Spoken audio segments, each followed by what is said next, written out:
नमस्कार दोस्तों, ALDHRU academy में आपका बहुत बहुत स्वागत है।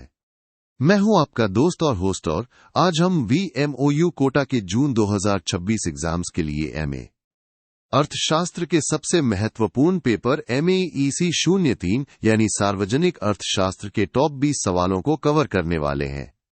ये वो सवाल है जो आपको 2 मार्क्स सेक्शन में पूरे नंबर दिलाएंगे और आपकी तैयारी को सुपर स्ट्रॉन्ग बनाएंगे। तो चलिए बिना किसी देरी के शुरू करते हैं। तो दोस्तों, हमारा पहला सवाल है, राजकोषीय नीति को परिभाषित कीजिए या इससे आप क्या समझते हैं। और हाँ, ध्यान दीजिएगा, ये सवाल दिसंबर 2019, दिसंबर 2016, जून 2015, दिसंबर 2021 और जून 2018 में पूछा गया है।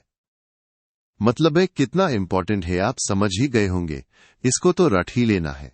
इसका सीधा सा मतलब है दोस्तों कि राजकोषीय नीति वो तरीका है, वो पॉलिसी है जिससे सरकार अपने खर्चों और टैक्स लगाने के तरीकों का इस्तेमाल करके हमारी पूरी अर्थव्यवस्था को कंट्रोल करती है, उसे प्रभावित करती है।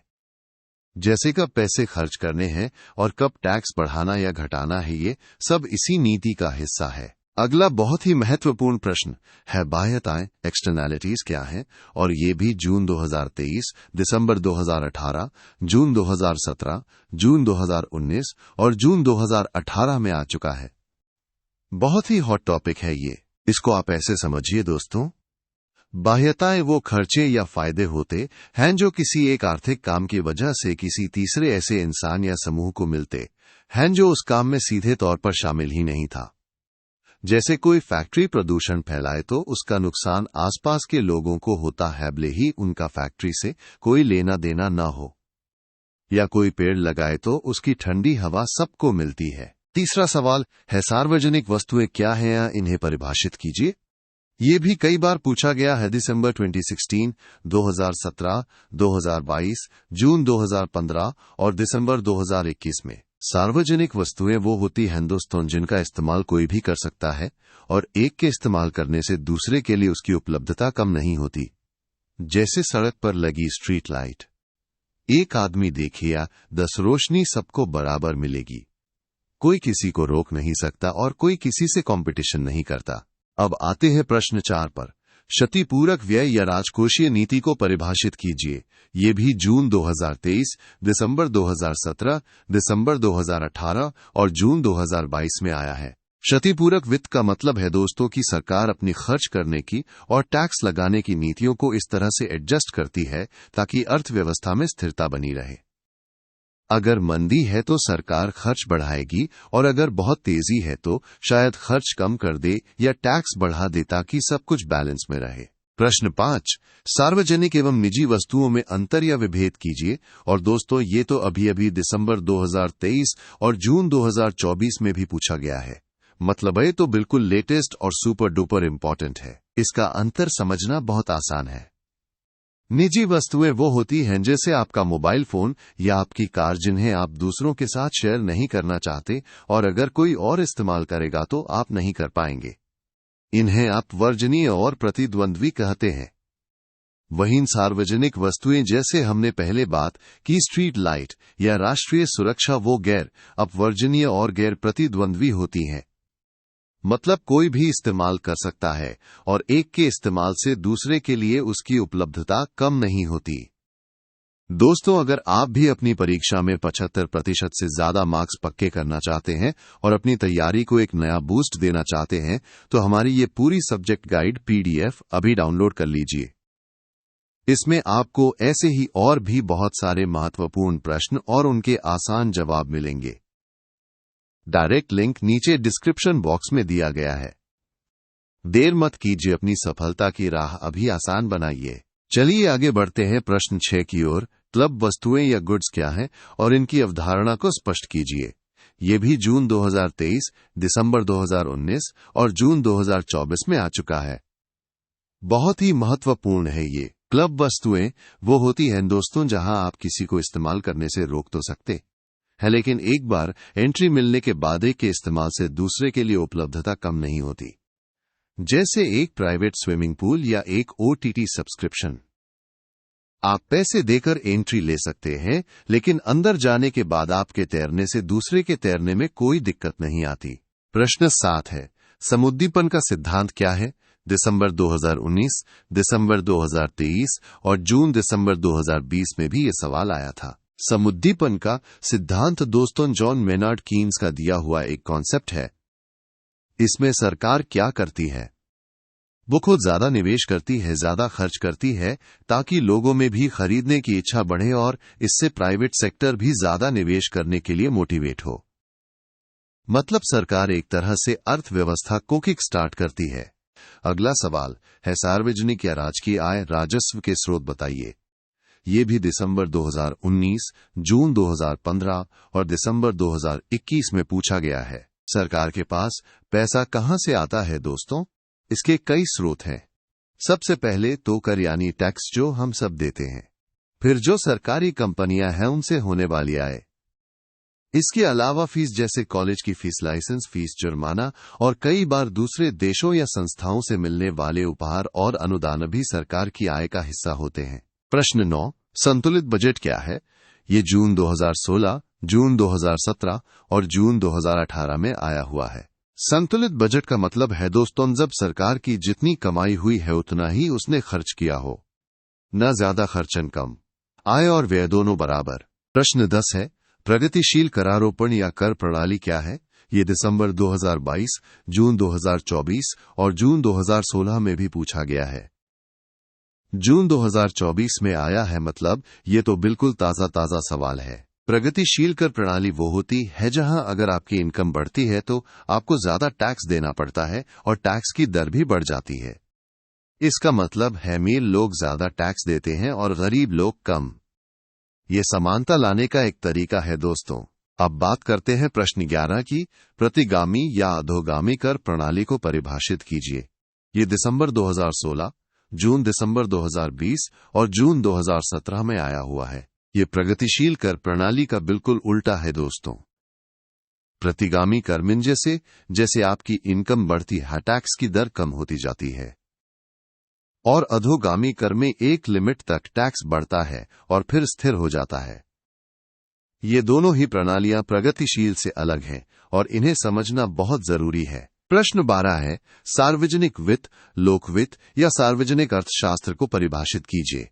ये दिसंबर 2015, दिसंबर 2022 और जून 2019 में पूछा गया है। इसका सीधा सा मतलब है दोस्तों कि सार्वजनिक वित्त अर्थशास्त्र की वो ब्रांच है जहां हम सरकार की कमाई, सरकार के खर्चों और सरकार के कर्जों के बारे में पढ़ते हैं। यानी सरकार कैसे पैसे जुटाती है, कहां खर्च करती है और अगर कर्ज लेती है तो क्यों और कैसे लेती है, ये सब इसमें आता है। प्रश्न 13 है, करारोपण में समानता या समता का सिद्धांत क्या है? ये जून 2015, दिसंबर 2021 और जून 2022 में आया हुआ है। करारोपण में समानता का सिद्धांत कहता है कि हर इंसान को अपनी कमाई और अपनी टैक्स देने की क्षमता के हिसाब से ही सरकार को टैक्स देना चाहिए। यानी जो ज्यादा कमाता है वो ज्यादा टैक्स दे और जो कम कमाता है वो कम टैक्स दे। ये न्याय संगत तरीका है दोस्तों। प्रश्न 14, करापात कर भार क्या है या इसका अर्थ स्पष्ट कीजिए। ये दिसंबर 2019, जून 2016 और जून 2019 में पूछा गया है। करापात का मतलब है दोस्तों टैक्स का वो आखिरी बोझ जो अंत में किसी एक व्यक्ति या कंपनी को उठाना पड़ता है। जैसे अगर सरकार पेट्रोल पर टैक्स लगाए तो पेट्रोल पंप वाला वो टैक्स ग्राहक से वसूलता है, तो करापात ग्राहक पर पड़ा क्योंकि आखिरी बोझ उसी ने उठाया। प्रश्न 15 है, मेरिट वस्तुएं, गुण आवश्यकताएं या जनहितकारी वस्तुएं क्या हैं? और ये भी जून 2024 में आया है। मतलब ये भी बिल्कुल लेटेस्ट है, इसे तो बिल्कुल मिस मत कीजिएगा। गुण आवश्यकताएं या मेरिट वस्तुएं वो होती हैं दोस्तों जिनका इस्तेमाल करने से सिर्फ उस व्यक्ति को ही नहीं बल्कि पूरे समाज को फायदा होता है, जैसे शिक्षा या स्वास्थ्य सेवाएं। अगर एक व्यक्ति शिक्षित होता है तो समाज को भी उसका फायदा मिलता है।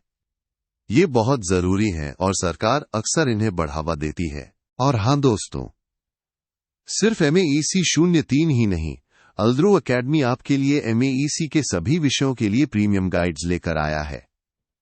चाहे वो MEEC 01 हो, 02 हो, 04 हो या कोई और विषय, सभी की PDF गाइड्स डिस्क्रिप्शन बॉक्स में दिए गए लिंक पर उपलब्ध है। अपनी पूरी तैयारी के लिए आज ही इन गाइड्स को भी चेकआउट करें। प्रश्न 16, कर विवर्तन को परिभाषित कीजिए। ये जून 2023 और जून 2018 में आया हुआ है। कर विवर्तन का मतलब है दोस्तों जब टैक्स का बोझ एक इंसान से दूसरे इंसान पर ट्रांसफर हो जाए। जैसे अगर कोई कंपनी किसी प्रोडक्ट पर टैक्स देती है और फिर उस टैक्स को प्रोडक्ट की कीमत में जोड़कर ग्राहक से वसूल लेती है, तो टैक्स का बोझ कंपनी से ग्राहक पर विवर्तित हो गया। प्रश्न 17 है, आनुपातिक करारोपण से आप क्या समझते हैं? ये भी जून 2023 और जून 2018 में पूछा गया है। आनुपातिक करारोपण का मतलब है दोस्तों जब सरकार सभी इनकम ग्रुप्स पर एक ही दर से टैक्स लगाए, चाहे कोई कम कमाए या ज्यादा, टैक्स का प्रतिशत सबके लिए सेम रहेगा। जैसे अगर टैक्स रेट 10% है तो 10,000 कमाने वाला भी 10% देगा और 1 लाख कमाने वाला भी 10% ही देगा। प्रश्न 18, कर वंचन को परिभाषित कीजिए। ये दिसंबर 2019 और दिसंबर 2015 में आया हुआ है। कर वंचन का मतलब है दोस्तों जब कोई टैक्स देने वाला अपनी असली इनकम छुपाकर या गलत जानकारी देकर या रिश्वत देकर टैक्स देने से बचता है। ये गैर कानूनी है और इसे टैक्स चोरी भी कहते हैं। प्रश्न 19 है, कर एवं शुल्क में भेद कीजिए। ये दिसंबर 2016 और दिसंबर 2017 में पूछा गया है। कर और शुल्क में एक बड़ा अंतर है दोस्तों। कर यानी टैक्स देना अनिवार्य है, ये सरकार सामान्य भलाई के लिए लेती है और इसके बदले आपको कोई सीधा फायदा मिले जरूरी नहीं। वहीं शुल्क आप किसी खास सर्विस या फायदे के बदले सरकार को देते हैं, जैसे ड्राइविंग लाइसेंस की फीस या पासपोर्ट बनवाने का चार्ज। और अब दोस्तों हमारा आखिरी सवाल, प्रश्न 20, मिश्रित अर्थव्यवस्था या आर्थिक व्यवस्था को परिभाषित कीजिए। ये दिसंबर 2015 और दिसंबर 2017 में आया हुआ है। मिश्रित अर्थव्यवस्था दोस्तों वो सिस्टम है जहां पूंजीवादी और समाजवादी दोनों तरह की अर्थव्यवस्थाओं की अच्छी बातें एक साथ मिलती हैं। इसमें प्राइवेट सेक्टर भी होता है और सरकार भी अर्थव्यवस्था में अहम रोल निभाती है। भारत भी एक मिश्रित अर्थव्यवस्था का ही उदाहरण है जहां निजी और सार्वजनिक दोनों क्षेत्र मिलकर काम करते हैं। तो दोस्तों ये थे MEEC 03 के टॉप 20 सबसे महत्वपूर्ण प्रश्न। मुझे पूरी उम्मीद है कि ये क्रैश कोर्स आपकी तैयारी में बहुत मदद करेगा। इन सभी सवालों को अच्छे से समझ लीजिएगा क्योंकि ये आपको परीक्षा में शानदार मार्क्स दिला सकते हैं। अगर आपको ये वीडियो पसंद आया हो तो इसे लाइक करना मत भूलिएगा, अपने दोस्तों के साथ शेयर कीजिएगा और हां, LDHRU अकेडमी को सब्सक्राइब जरूर कर लीजिए ताकि ऐसे ही और भी बेहतरीन वीडियोस आपको मिलते रहें। डिस्क्रिप्शन बॉक्स जरूर चेक करें, वहां आपके लिए बहुत कुछ है। याद रखिए, मेहनत का फल सफलता है। आप सबको मेरी तरफ से बहुत बहुत शुभकामनाएं। बेस्ट ऑफ लक मेरे प्यारे विद्यार्थियों।